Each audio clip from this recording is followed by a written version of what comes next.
Eh, bueno, la charlita esta tiene como dos intenciones. Una, darle como una serie de tips o alguna manera una introducción a cuestiones que tienen que ver con arquitectura y ambiente, que puedan incorporar eh, aspectos relativos a la sustentabilidad arquitectónica a sus proyectos, más allá de poner lechuga por todos lados.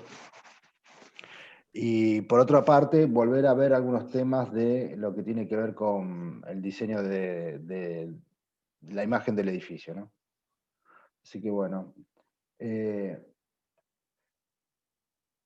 en principio esta cuestión, a veces el tema del ambiente se entiende como el medio ambiente, y en realidad nosotros digo, en general la academia, lo que dice que el ambiente es la relación, es un sistema de relaciones entre sociedad y naturaleza, o sea, esa serie de intercambios que se producen entre lo que se demanda una sociedad y lo que se extrae de la naturaleza para satisfacer sus necesidades, y que eso entra como en un plano de lo que se llama sustentabilidad, ¿no?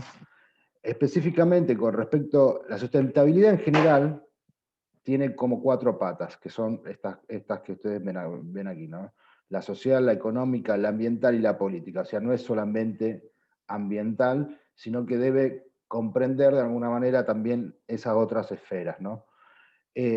La sustentabilidad arquitectónica en particular, obviamente, tiene implicancias en términos económicos, en términos sociales, pero lo que quizás más nos interesan son en los términos del manejo de la energía y de la materia. Y ahí hay dos cuestiones. Por un lado, la dimensión urbana y por otro lado, la dimensión edilicia, ¿no? La dimensión arquitectónica.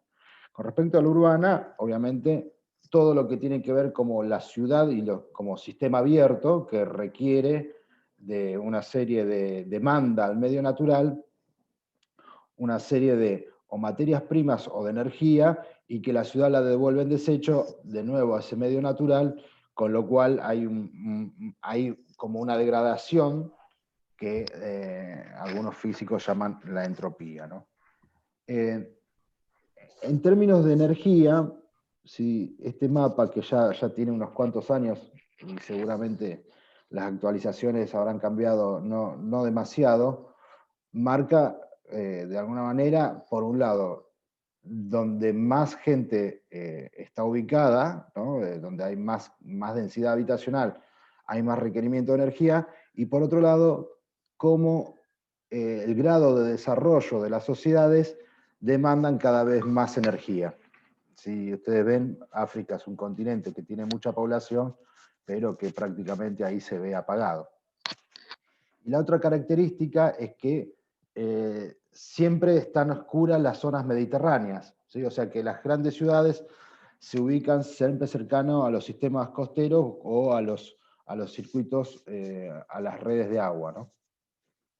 Con respecto a la construcción, digamos, nos interesa a nosotros por lo menos pensar, si bien siempre vos ponderás alguna cosa por sobre otra cuando tomás una decisión acerca de un proyecto, por ejemplo, nos interesa vislumbrar esta cuestión que seguramente no entran cuando ustedes proyectan este edificio, pero que seguramente se piensa en otra dimensión, que es el ciclo de vida de la edificación, desde su construcción hasta su demolición, ¿no? Cómo es todo el proceso y todo lo que consume la producción en términos operativos de la construcción del edificio y la demanda de energía en términos operativos, que es alrededor de un 15% para la construcción y un 85% en el sistema, o sea, cuando entra en uso esa unidad de edificación. Con lo cual, el tema está, básicamente, es la cantidad de energía que consumen nuestros espacios habitables. O sea, estamos haciendo construcciones que son ineficientes en términos energéticos, por lo cual necesitan mucha demanda energética para adecuarse. Por otra parte está lo que se conoce como energía primaria, que es esto de ustedes que ven acá abajo, que es la cantidad de emisiones de dióxido de carbono en la producción de un material por tonelada, dice, ¿no? Entonces, por ejemplo, dice, la madera tiene muy poquito emisiones de dióxido de carbono, es más, captura dióxido de carbono, y así sucesivamente hasta aluminio. Obviamente, los materiales, al ser más livianos, como es por tonelada, uno puede decir que podría equipararse la relación entre el acero y el aluminio. Pero uno sabe que si usa mucho aluminio, tiene una gran cantidad de uso de energía primaria en la producción del aluminio. ¿Esto qué quiere decir? Que nada, que hay que tratar de hacer un uso eficiente de los materiales, ¿sí? O sea, tratar de sacarle el mayor provecho. Por otra parte, los impactos que tienen las producciones y sobre todo la urbanización creciente del mundo y las edificaciones son siempre sobre los soportes del aire, el suelo y el agua. Entonces, eso se manifiesta a través de cómo emiten gases nuestras construcciones, contaminando de alguna manera el aire, y cómo afecta al sustrato del suelo y a las napas freáticas las propias construcciones, ¿no? Generalmente, por ejemplo, ustedes saben, por ejemplo, que provincia de Buenos Aires tiene un gran problema con respecto a cloacas. La cantidad de la red de cloaca es muy baja con respecto a la de agua, ¿no? Está cerca de un 60%, con lo cual estamos hablando que hay 6 millones de personas que no tienen cloacas en provincia de Buenos Aires. Y eso va al sustrato, ¿no? Y eso es irreemplazable, ese sustrato. Con respecto al urbano, ahí hay como dos modelos que hablaba ya Wright o Le Corbusier acerca de dos modelos urbanos. Wright planteaba este Broadacre City, que era que cada habitante tuviera un acre, de ahí viene Broadacre, como para que también pudiera producir sus propios alimentos. Y eso generaba una ciudad muy expandida, ¿no? O sea, a cada habitante le das un acre. Por otra parte, el Corbull lo que proponía era una ciudad mucho más compacta y alta. Siempre hay como detractores de uno y de otras posiciones, ¿no? Acerca de la ciudad dispersa o la ciudad difusa y la ciudad compacta, ¿no? Ahí teníamos a Los Ángeles primero y Barcelona después, en ese sentido. Empiezan a aparecer ciudades o Smart City, que le dicen, que son como ciudades sostenibles, donde lo que buscan es tratar de reducir al máximo o maximizar la eficiencia energética y el aprovechamiento de los recursos y el control de los desechos, como esta ciudad que hace Foster en Abu Dhabi, que está recién empezando a construirse. Ahí hay como, con respecto a la energía, podríamos decir que hay dos estrategias. Una, la que dice que la estrategia pasiva es tratar de controlar la energía sin producirla y que mitigue el uso de energía en la construcción, ¿sí? Y por otro lado, las que dicen que los edificios puedan generar su propia energía. Es más, al punto tal que hasta puedan transferirla y venderlas. Siempre podemos arrancar que el primer problema es algo que es una condición inevitable de la arquitectura, que es su relación con el sol y cómo deben ubicarse las construcciones para maximizar el uso del sol, ¿no? Tener una buena orientación y en todo caso tener un control de esa radiación solar. Entonces ahí veíamos lo que proponía Vladimiro Acosta o estas casas que propone viviendas en alturas, la Villa Inmueble que propone Le Corbusier, ¿no? Donde generan sombras, espacios en doble altura, etc. Otros, como este proyecto de oficinas en Ámsterdam, lo que hace es el manejo de la morfología del edificio a través del estudio del software del perímetro versus la superficie para poder generar el mayor confort térmico interior. Entonces ustedes ven como la parte azul es la parte más fría y cómo en la manipulación de la forma consiguen que esa energía se distribuya en forma más equitativa a todos los sectores. Y siendo este espacio, que es el vidriado, un captador de energía, ¿sí? Que la transfiere de luego al edificio. Después está todo el tema de parasoles, que nosotros vemos que empiezan a aparecer en sus edificios con dos motivos. Por un lado, en general más asociado al control de la intimidad de la vivienda, más que la resolución de la radiación. Nosotros, en general, los tres casos tienen buenas condiciones de paisaje versus norte, ¿no? O sea, norte, o sea, buena condición de asesoramiento y paisaje están en la misma dirección. Por lo general, entonces, los proyectos tienen muy buena resolución, muy buena posición y muy bien orientados. Lo que hay que empezar a ver es cómo se controla la radiación solar. Entonces ahí tenemos como sistemas verticales, por ejemplo este de Madrid que propone FOA, que es como unas cuestiones de un parasol vegetal de bambú, donde no distingue entre funciones y lo que hace es homogeneizar el edificio. Ahora ustedes ven que este edificio tiene 4 pisos, ¿sí? Tiene baja altura, con lo cual la incidencia del viento sobre el edificio no genera un problema acerca de los parasoles. El parasol vertical en general funciona mejor para las condiciones de control solar del oeste que las que tienen que ver con el norte, porque cuando el sol está abajo, en el este y en el oeste, te sirve un parasol vertical inclinado. Mientras que para la orientación norte lo que te sirve es un parasol horizontal, porque el sol está más arriba, con lo cual le genera sombra a la fachada.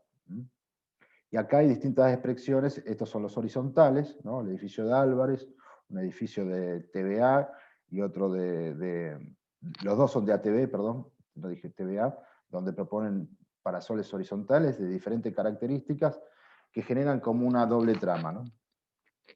O estos otros que ya son paneles móviles, ¿no? Esta cuestión de los paneles móviles hay que tener mucho cuidado en los edificios en altura, en las torres o en las placas que tienen más de 10 pisos, ¿sí? Ya después del sexto piso, séptimo piso, empiezan a tener problemas en cuanto a su incidencia con el viento, cómo golpean, etc. Hasta cómo silban, ¿no? por el mismo viento. Y hay distintos tipos de resoluciones en función de sus materiales, desde aquellos que son metálicos y que son como telas, ¿sí? O de chapa perforada, que hay que tener cuidado, ¿no? En el manejo, sobre todo si ponen frente a condiciones como Mar del Plata, del control de la cuestión de la corrosión, tienen que ser sistemas metálicos, pero que tengan controlado su corrosión, como el acero cortén, por ejemplo, o hasta terminaciones o cerramientos del tipo metálico, cerámico, como este edificio de Cubillas, hecho como un gran parasol de ladrillo para dar sombra al interior del edificio. O este, que es un edificio de oficinas que tiene parasoles verticales hechos en cobre, obviamente costosísimo, ¿no? el material utilizado, pero lo que hacen es utilizar el calor, como tiene gran conductibilidad térmica, el calor que absorbe el parasol a través de un sistema móvil, obviamente con software, son edificios inteligentes, etc., lo transfiere al edificio. Después están temas como la cubierta verde, que nos viene bien para dos cuestiones, una para la inercia térmica y la otra para ralentizar la caída del agua, ¿no? Cuando vos tenés grandes golpes de agua, para que no caigan rápidamente a la red pluvial y la sature, la cubierta verde funciona como un retardador. Y por otro lado, estos bosques verticales que empiezan a tener algún problema acerca de cómo se mantienen y cómo empieza la vegetación a copar las viviendas, pero que de alguna manera es como un manifiesto casi arquitectónico acerca de que la vivienda en altura no sea un apartamento, sino sea casi una vivienda con jardín, ¿no? Probablemente sea como extremista estas soluciones, y siempre depende también de las cuestiones del clima. Si vos pones esto frente a la costa del Mar del Plata, estos árboles difícilmente crezcan como se ven en estas fotos. O los que resuelven en el perímetro, hasta el punto tal que después lo convierten en comida y los tipos de todos los japoneses se lo comen, etcétera, etcétera. Este es un ejemplo que me parece que es muy interesante porque utiliza la inercia térmica, ¿no? Por ejemplo, Mar del Plata es un lugar donde la inercia térmica es fundamental, sobre todo para en verano y en invierno, como capturar calor, frenar el frío y que esa inercia térmica que va ganando durante el día después pueda ser transferida hacia la noche, hacia el interior de la vivienda. Entonces ven que este edificio tiene dos caras muy claramente diferenciadas. Una, que es su cara más fría, es una cara más cerrada, es del tipo de ladrillos cerámicos, y después otra que tiene mayor radiación, empieza a tener todo un sistema de carpinterías que permiten ventilación a la vez, que pueden replegarse, subirse, bajarse, pero que, por ejemplo, esto con respecto al viento son mucho más eficientes que los parasoles movibles, ¿sí? Entonces acá vos ves los espesores de las cosas, los detalles, las aislaciones de la cara fría o de la cara caliente, ¿no? Con sus balcones, etc. Me parece que es muy interesante de aplicar. Esto es una fachada ventilada, digamos, las diferentes capas que compone, que de alguna manera a ustedes les va a servir en la resolución de los detalles arquitectónicos que estamos pidiendo en la escala 1.25, y que lo que hace la fachada ventilada es, digamos, que la primera radiación la resuelva la placa exterior, pero a su vez pueda correr aire en su interior, de manera que la ventile, retirando aquel calor sobrante, por ejemplo, en verano. Si esto fuera más sofisticado, esta fachada ventilada podría tener un mayor espesor de manera tal de constituir una trampa, como vamos a ver en otro proyecto, para que ese calor quede y ser utilizado para el invierno, para el interior. Terminaciones del tipo cerámica, digamos, no todo es vidrio, de arriba a abajo y de punta a punta, digamos, sobre todo en climas más rigurosos. O la utilización, por ejemplo, en Rosario, que es un clima subtropical, el uso de agua de evaporación para mejorar las condiciones hidrotérmicas, ¿sí? O cómo se recolecta el agua y se utiliza también para luego evaporar. Este es un proyecto muy interesante en África. O el uso de la ventilación natural, ¿no? La ventilación cruzada. Digamos, este proyecto todos lo conocemos, y lo que potencia es eso. El Corbu, cuando hace este edificio, pone la cara más largas a este y al oeste para tener la mayor cantidad de uso de horas de sol durante el día, dejando las caras más cortas al norte, que es la más agresiva, y al sur. De manera que consigue células con doble orientación y dobles balcones que permiten que, por un lado, consigue un ambiente mucho más sano, obviamente porque la renovación del aire barre, el aire barre, las micropartículas, los microbios, etc. Rápidamente lo entendemos bajo las circunstancias actuales, entonces tiene que ser un aliado. Por ejemplo, este otro es una construcción típica de la zona mesopotámica o de Argentina, de la zona litoraleña, ¿no? Entre ríos, corrientes, que se llama Culata Jubay, este modelo, que lo que hacen es tener como dos sectores de viviendas más cerrados y el área central, que es el área social. Estas son seguramente las áreas de dormir, y el área central es el área social, donde corre el aire libremente. Uno podría decir que este modelo uno lo puede transferir a sus tipologías, ¿no? Por ejemplo, si pensamos que este puede ser el pasillo central y ustedes empiezan a tener terraza, por ejemplo, me imagino en Rosario que podría ser interesante que las ventilaciones cruzadas ayuden a mitigar la incidencia en verano de la radiación solar. Entonces uno podría decir, bueno, genero áreas más cerradas de dormir y las áreas sociales al medio, o terrazas que empiezan a generar corrientes de aire. Este es un proyecto de MRDB que va en esa línea, ¿no? Digamos, construcción de suelo en altura, distintas piezas ubicadas en planta, y el aire pudiendo correr de un lado hacia el otro. Con respecto a la conservación de la energía, tenemos varios sistemas. Este es uno, que es los muros Trombe, que lo que hace es recibir radiación solar, son estos sectores negros, tiene una placa de vidrio, atrás de esa placa de vidrio hay un muro de alta inercia térmica, que cuando luego por rejillas le transfiere al interior la energía capturada del día hacia la noche. O cómo los edificios generan energía. Por ejemplo, este es un proyecto que se llama Zero 50, que es construir torres, que esas torres puedan generar energía eólica a través de un rotor que está en su centro para que gire y genere energía. O sea, el edificio, por eso se llama Tower Wing, el edificio de alguna manera empieza a generar en distintas, ubicados en formas estratégicas, son casi como usinas de energía. O este otro que es en Oklahoma, que con estos eólicos que ponen arriba, los tipos abastecen gran parte de la iluminación del edificio. Nosotros en Mar del Plata teníamos este simpático con este pequeño, se llama generador eólico, que bueno, después dejó de funcionar, y bueno, pero en principio abastecía una parte del edificio. O la aplicación de paneles fotovoltaicos en fachadas, ¿sí? Para capturar energía. Estos son paneles donde se van alternando áreas ciegas, donde están los paneles, más áreas vidriadas. O, por ejemplo, el uso de la geotermia. En ninguno de estos casos tenemos sectores con geotermia, como para tomar el agua caliente y después para una serpentina hacerla circular para calentar las paredes, etc. O enfriarla con un río. Quizás, bueno, sería súper costoso en Rosario traer el agua del río para utilizarla para refrigeración.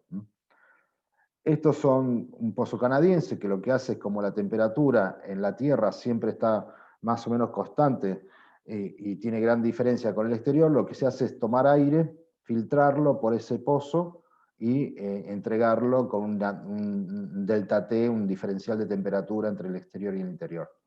Y este es un proyecto en Móstoles, en España, donde hicieron una experiencia de ese tipo. Acá ven como unos túneles que recorren todo el edificio y que empiezan a través de conductos y ventiladores a acondicionar las unidades de habitación, sin aire acondicionado, solo con ventilación natural. O al extremo de esto, que son como unos paresoles que generan algas, que esas algas después se recogen para transformarla en biomasa y que vuelvan a ser energía. Digamos, de alguna manera la arquitectura empieza a generar energía. Acá empezamos a ver un detalle de una fachada donde lo que hacen es estudiar las condiciones de dobles pieles para que funcionen como trampa de calor para tomar, si es ganancia, o para liberar el calor ese y mantener más fresco el interior. Y tienen como un esquema aquí donde se aparecen distintas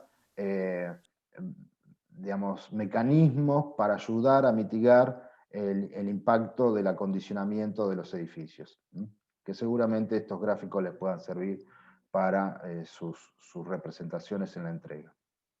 Con respecto a la doble piel, probablemente gran parte de la arquitectura no requiera de doble piel, la doble piel sea para situaciones extremas, pero uno podría pensar que esos sistemas de cerramiento que ustedes están proponiendo en algún punto puedan ser o como fachadas ventiladas que liberen el calor o que lo tomen, cerrándolo o abriéndolo. Entonces empezamos a ver distintos sistemas de esas doble pieles para, ya sean horizontales, verticales, que toman mayor altura, menor altura, que se pueden correr, que son de diferentes materiales, que combinan materiales plásticos con metálicos, etc. Este es un ejemplo que hace Piano, muy interesante. Acá se ve como un doble vidrio, una doble fachada de vidrio, que es esta, por donde corre en su interior unas cortinas para el oscurecimiento del edificio. Y ese sector, que son estos de aquí, este fuelle, se puede abrir y cerrar en función de la demanda de energía del edificio. Recuerdo el otro día estar corrigiendo algún trabajo del grupo de Eugenia, de Maldonado y Stiglitz, si no recuerdo mal el nombre, que estuvimos hablando de esos temas.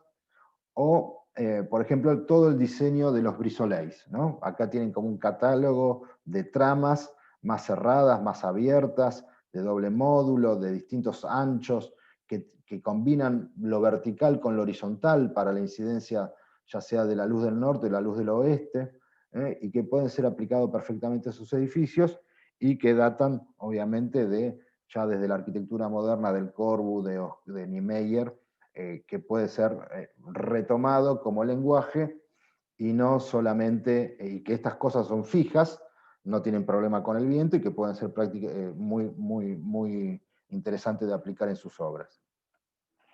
Este es un ejemplo de Chipperfield que utiliza esas brisolets verticales y que de alguna manera lo que me interesa de esta imagen es cómo el material, por una parte, y el lenguaje de los herramientas constituyen, con un solo color y un monomaterial, el lenguaje total de la arquitectura. Y entonces pone en valor, digamos, el todo, el edificio con sus diferentes expresiones y alturas, los basamentos, las partes intermedias, los remates, ¿sí? Y las partes.